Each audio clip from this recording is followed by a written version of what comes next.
नमस्कार, शाम के 7 बजे हैं, वक्त है खबर दमदार का। मैं हूं आपके साथ अनुपम। बुलेटिन में हम देखेंगे उत्तर प्रदेश में लोकसभा चुनाव में हारी हुई सीटों की भारतीय जनता पार्टी समीक्षा करेगी। स्पेशल टीम का गठन बीजेपी ने इसके लिए किया है। वहीं एसपी के अध्यक्ष अखिलेश यादव ने विधायक पद से इस्तीफा दे दिया है। अब अखिलेश यादव केंद्र की सियासत करेंगे। प्रसिद्ध कथावाचक पंडित प्रदीप मिश्रा क्यों विवादों में घिरे हुए हैं, यह भी हम आपको बताएंगे। और एनएसजी के हाथों होगी रामनगरी अयोध्या की सुरक्षा। इसके अलावा दूसरी खबरों पर भी हमारी नजर रहेगी। लखनऊ से खबर है, अकबर नगर में आज तीसरे दिन भी ऑपरेशन बुलडोजर चला है। अभी तक 500 से अधिक जगह जमींदोज किए जा चुके हैं। कुकरेल रिवर फ्रंट बनने की वजह से अकबर नगर में अवैध तरीके से बसे लोगों को दूसरी जगह शिफ्ट किया जा रहा है और अवैध आवास और दुकानों को गिराया गया है।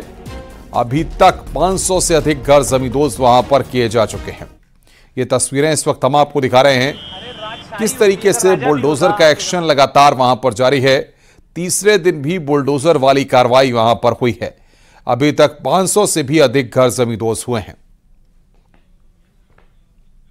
राजधानी लखनऊ के अकबर नगर में जिन 1200 मकानों को हटाया जाना था, वो सिलसिला बदस्तूर जारी है। 3 दिन पहले जहां पर मकान हुआ करते थे, वहां पर साफ तौर से आप देखें तो तमाम ज़मीन दोस्त जगहें दिखाई देंगी आपको। अब यहां मकान आपको नहीं दिखाई दे रहे हैं, इक्का दुक्का ही मकान दिखाई दे रहे हैं। एक तरफ 600 मकान थे, दूसरी तरफ 600 मकान। लेफ्ट साइड के हिस्से में एलडीए ने अपनी बड़ी कार्रवाई प्रारंभ कर दी थी। आज कार्रवाई का तीसरा बड़ा दिन है। लेफ्ट साइड के 600 मकानों में से करीब 500 से ज़्यादा मकानों को गिरा दिया गया है। फिलहाल इक्का दुक्का मकान ही शेष अभी यहाँ दिखाई दे रहे हैं। एलडीए और नगर निगम और जिला प्रशासन की कार्रवाई बदस्तूर यहाँ पर जारी है।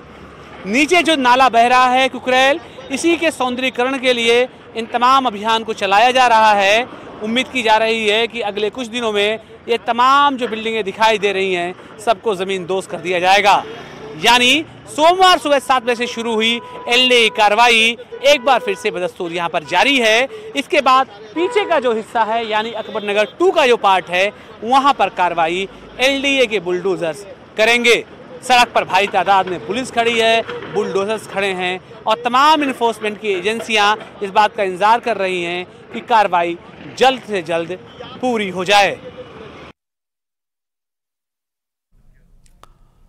आगे बढ़ते हैं। नोएडा पुलिस ने 38,50,000 रुपए की लूट का खुलासा कर दिया है। कुछ ही घंटों में घटना का खुलासा कर पुलिस ने 3 आरोपियों को गिरफ्तार किया है। थाना फेज 2 पुलिस ने आरोपियों से लूटे गए 38,50,000 रुपए, एक बाइक और एक स्कूटी बरामद की है। पुलिस के मुताबिक मालिक के पैसे का गबन करने के लिए लूट की साजिश रची गई। अशोक और सुनील ने अपने दोस्त सिकंदर के साथ मिलकर लूट की झूठी कहानी गढ़ी थी। तीनों आरोपियों ने अपना जुर्म कबूल कर लिया है। प्रथम दृष्टया ही संदिग्ध लगने लगी, क्योंकि सीसीटीवी फुटेज से, सीडीआर से मिलान नहीं हो रहा था। और जब गहराई से पूछताछ की गई तो घटना का अनावरण हुआ। इस घटना में 3 अभियुक्त गिरफ्तार किए गए हैं, अशोक, सुनील और सिकंदर। अशोक मूलतः रायबरेली का रहने वाला है, सुनील मूलतः सुल्तानपुर का रहने वाला है।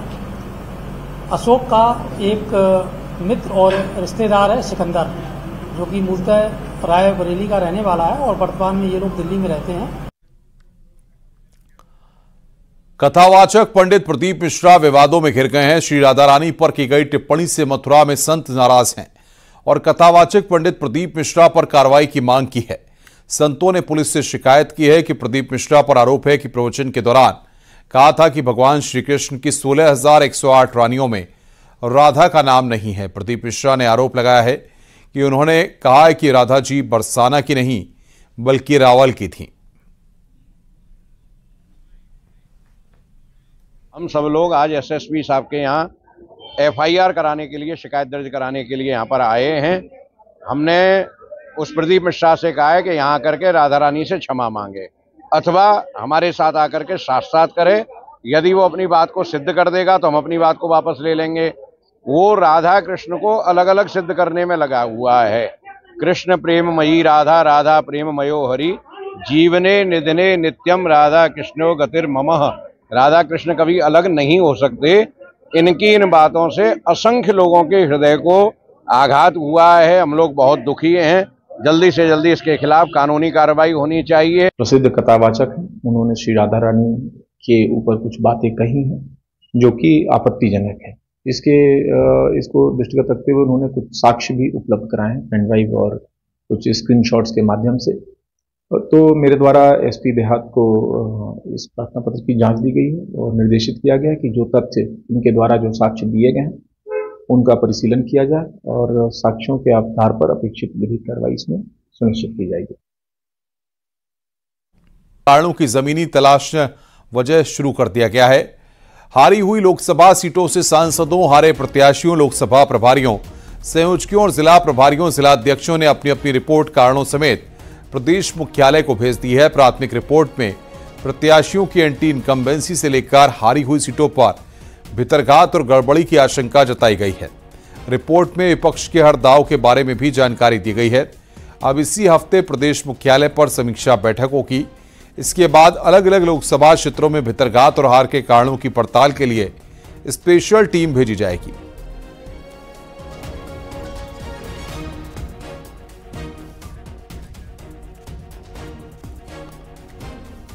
उत्तर प्रदेश में भारतीय जनता पार्टी ने मिशन 80 का टारगेट रखा था, लेकिन रिजल्ट उनके मन मुताबिक नहीं आए हैं। बीजेपी ने इस लोकसभा चुनाव में उत्तर प्रदेश में 33 सीटें जीती हैं। गठबंधन के साथ बीजेपी की 36 सीटें हैं। पार्टी का वोट शेयर भी 8.5% कम हो गया है। 2019 में बीजेपी के पास गठबंधन को मिलाकर 64 सीटें थीं। इसके बाद अब पार्टी ने फैसला किया है कि उन लोकसभा क्षेत्रों में स्पेशल टीम भेजकर प्राथमिक रिपोर्ट में जताए गए कारणों की असल पड़ताल करेगी, जहां बीजेपी हारी है या कम वोट मिले हैं। स्पेशल टीम में राज्यसभा सांसद, एमएलए, एमएलसी और पार्टी के प्रदेश और क्षेत्र के पदाधिकारी भी शामिल होंगे।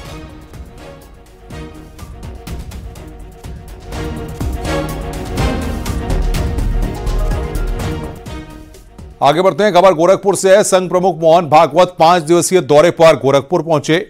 मोहन भागवत यहां राष्ट्रीय स्वयंसेवक संघ के कार्यकर्ता विकास वर्ग में स्वयंसेवकों को विकास के टिप्स देंगे। गोरखपुर के एसपीएम पब्लिक स्कूल में कार्यक्रम का आयोजन हो रहा है। कार्यकर्ता विकास वर्ग में पूर्वी उत्तर प्रदेश क्षेत्र में वह स्वयंसेवक प्रतिभाग कर रहे हैं, जिन पर संघ का कोई न कोई दायित्व है। पूर्वी उत्तर प्रदेश क्षेत्र में कानपुर, गोरक्ष, अवध और काशी प्रांत आता है। इस विकास वर्ग में 280 लोग शिरकत कर रहे हैं। आरएसएस चीफ मोहन भागवत अगले 5 दिनों तक गोरखपुर के इसी एसबीएम पब्लिक स्कूल में रहेंगे और वो यहाँ पे राष्ट्रीय स्वयंसेवक संघ कार्यकर्ता विकास वर्ग के कार्यकर्ताओं को संबोधित करेंगे। उत्तर प्रदेश पूर्वी क्षेत्र के इसमें 280 कार्यकर्ता शिरकत कर रहे हैं। अगर हम प्रांत के हिसाब से बात करें तो गोरक्ष प्रांत, काशी प्रांत, बुंदेलखंड यानी कि कानपुर प्रांत और अवध प्रांत के कार्यकर्ता इसमें शामिल हैं और इनको अगले 5 दिनों तक मोहन भागवत प्रशिक्षित करेंगे। यहाँ पे इन कार्यकर्ताओं को बताया जाएगा कि किस तरीके से आरएसएस को ग्रास रूट लेवल पे ले जाया जाए, किस तरीके से आरएसएस की विचारधारा को जन जन तक पहुँचाया जाए। कानपुर की मेयर प्रमिला पांडे आज नाला सफाई की समीक्षा कर रही थी। उस दौरान मेयर प्रमिला पांडे ने एक्सीजन जोन 4 नानकचंद्र को जमकर फटकार लगाई। साथ ही नाला सफाई के झूठे आंकड़े देने पर मेयर ने फाइल फेंक दी। इसके साथ ही कई जोन के एक्सीजन को फटकार लगाई गई है। तो एग्जीक्यूटिव इंजीनियर को वहां पर फटकारा है। झूठे आंकड़े देने पर मेयर प्रमिला पांडे ने वहां पर फाइल फेंक दी।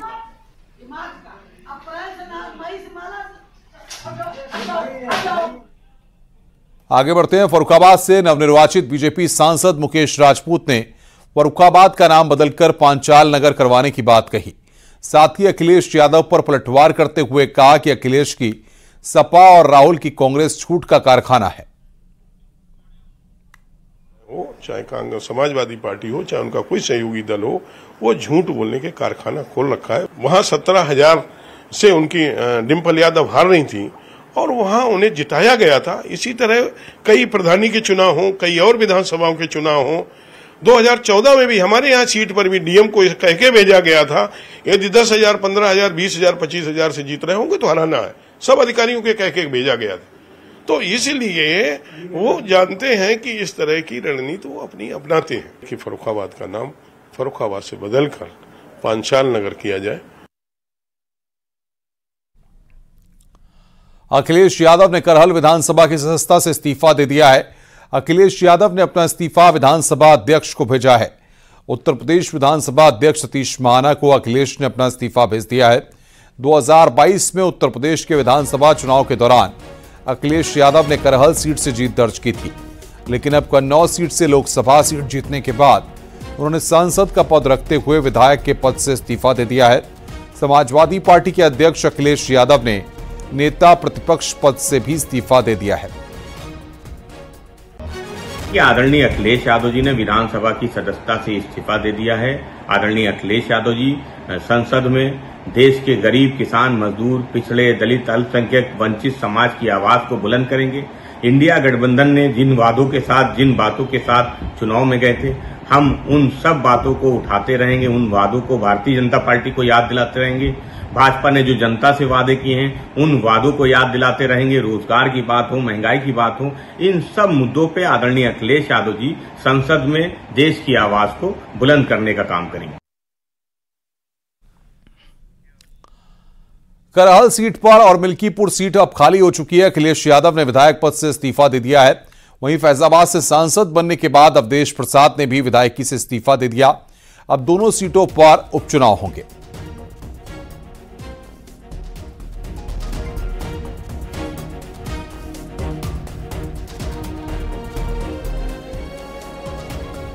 मुरादाबाद से समाजवादी पार्टी के पूर्व सांसद एसटी हसन ने मोदी मंत्रिमंडल को लेकर निशाना साधा। एसटी हसन ने सवाल किया है कि मंत्रिमंडल में एक भी मुसलमान क्यों नहीं है। आजादी के बाद पहली बार ऐसा हुआ है जब एक भी मुस्लिम को मंत्रिमंडल में शामिल नहीं किया गया है। नारा लेके घूमते फिरते हैं, इस मंत्रिमंडल में एक भी मुसलमान क्यों नहीं है। दुनिया की दूसरी, हिंदुस्तान की दूसरी बड़ी आबादी का रिप्रेजेंटेशन इस मंत्रिमंडल में नहीं है। मैं समझता हूँ शायद आज़ादी के बाद से ये पहली बार ऐसा हुआ है जब एक भी मुस्लिम मंत्रिमंडल में नहीं लिया गया। जिन लोगों से काम अटक रहा था, जो लोग सरकार चलाना चाहते हैं, या वो तमाम पार्टियां जो मुसलमानों के बल पे जीत के आई हैं, उन्होंने भी इस बात का ध्यान नहीं रखा कि कम से कम एक दो मंत्री मुस्लिम्स भी होने चाहिए थे। कांग्रेस के प्रदेश अध्यक्ष अजय राय ने नीट की परीक्षा में गड़बड़ी को लेकर सरकार को घेरा है। उन्होंने कहा कि सरकार को इस मामले में फौरन संज्ञान लेना चाहिए। कांग्रेस की धन्यवाद यात्रा निकल रही है, ऐसे में वो जनता के मुद्दे जरूर उठाएंगे।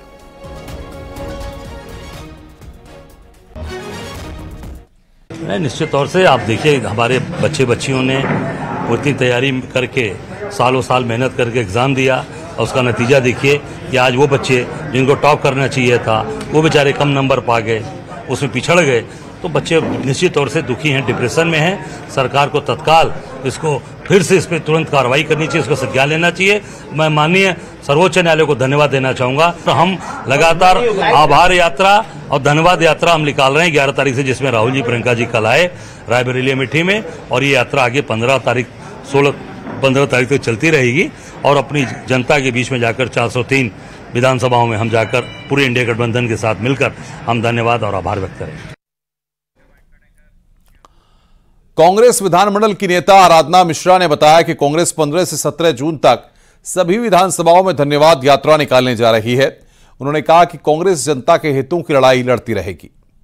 यात्रा हम शुरू करने जा रहे हैं जो 403 विधानसभाओं में जाएगी, धन्यवाद यात्रा, और केवल आभार ही नहीं व्यक्त करेगी इस प्रदेश की जनता का जिन्होंने इतना बड़ा मैंडेट गठबंधन को दिया, उसके साथ साथ उनको ये भी विश्वास दिलाएगी कि जो हमारे मुद्दे थे, चाहे वो संविधान की रक्षा का मुद्दा हो, चाहे वो नौजवानों के रोजगार का हो, महिलाओं की आत्मनिर्भरता का हो, किसानों की बात हो, इन सब मुद्दों पे हम जनता को ये विश्वास दिलाएंगे कि हम उनके साथ खड़े हैं। आगरा की फतेहपुर सीकरी लोकसभा से कांग्रेस के प्रत्याशी रहे रामनाथ सिकरवार ने वीवीपैट की पर्चियों से पुनः मतगणना के लिए जिलाधिकारी को प्रार्थना पत्र दिया है। रामनाथ सिकरवार के अनुसार मतगणना में धांधली होने का शक है। रामनाथ सिकरवार का आरोप है कि धांधली से यहां विरोधी पार्टी जीती है। मैंने कहा मुझे रिसीप्ट चाहिए, फिर जिलाधिकारी महोदय ने एडीएम को बुला रहे हैं आज चिट्ठी लेने के लिए। एडीएम ने एक अधिकारी को वहाँ पर भेजा जो चावला जी हैं, वो मुझे चिट्ठी लेके गए हैं और रिसीप्ट भी मुझे मिला हुआ है। अब मैं सुप्रीम कोर्ट जा रहा हूँ, या तो यहाँ से काउंटिंग कराएंगे जिलाधिकारी महोदय रिटर्निंग ऑफिसर, अगर नहीं कराई गई वीवीपैट की पर्चियों की गिनती तो मैं सुप्रीम कोर्ट जा रहा हूँ। अभी खबर बस्ती से है। गृह मंत्री अमित शाह की पत्नी भगवान राम की उद्धव स्थली पहुंची। मखौड़ा धाम में भगवान राम की उद्धव स्थली का दर्शन किया। इस दौरान उत्तर प्रदेश के परिवहन मंत्री दयाशंकर सिंह भी मौजूद रहे। गृह मंत्री की पत्नी ने मंदिर में मत्था टेका। परशुरामपुर क्षेत्र के मखभूमि पर स्थित है मखौड़ा धाम।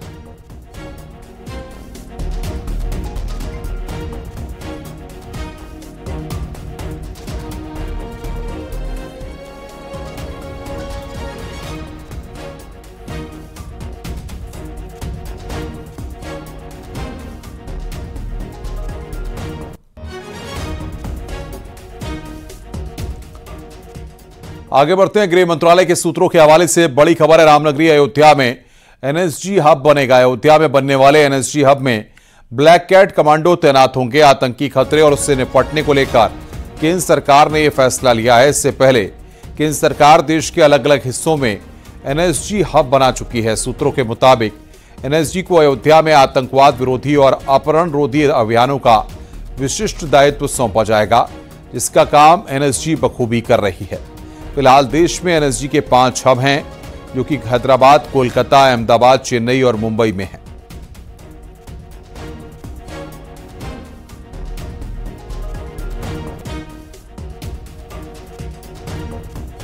एनएसजी भी इसी प्रयास में है कि कोई उनको भी कोई बड़ा चंक ऑफ लैंड अयोध्या के पास मिल जाए, जो अभी तक नहीं मिल पाया है, तथा जिसकी संभावना अयोध्या में राम मंदिर के आसपास कम है। उसके लिए प्रयास चल रहे हैं। थोड़ा दूरी पे अगर मिलेगा तो हो सकता है वो बनाया जाए। रीजनल एनएसजी हब एक तरीके का स्थानीय कमांड सेंटर है, जो कि अपने रीजन में होने वाली आतंकी गतिविधियों पर नजर रखता है और कैसे आतंकी हमले की सूरत में त्वरित कार्रवाई हो, इसकी रणनीति बनाता है और अपने कमांडो वहां पर भेजता है। तो एनएसजी हब क्या है, ये भी हम आपको बता रहे हैं।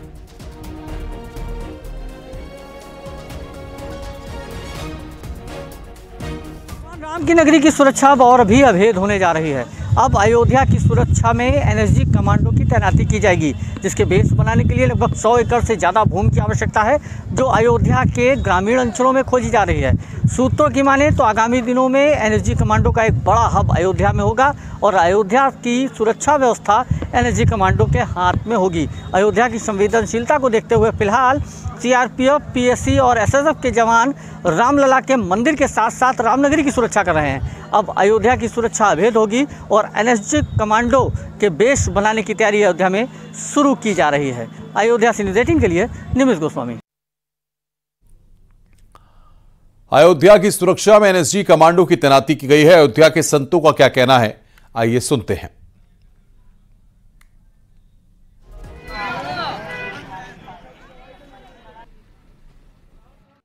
बेहद प्रसन्नता है, क्योंकि अयोध्या पूरे विश्व में चर्चा का विषय है। अयोध्या और यहाँ चीन और पाकिस्तान के एजेंट भी लगे हैं, इसलिए सुरक्षा के मद्देनज़र नितांत आवश्यक है कि यहाँ सिक्योरिटी बढ़ाई जाए और जो ब्लैक कमांडो का यहाँ जो हब बनने जा रहा है, ये निश्चित रूप से यहाँ सुरक्षा की दृष्टि से अति महत्वपूर्ण है, जिसको लेकर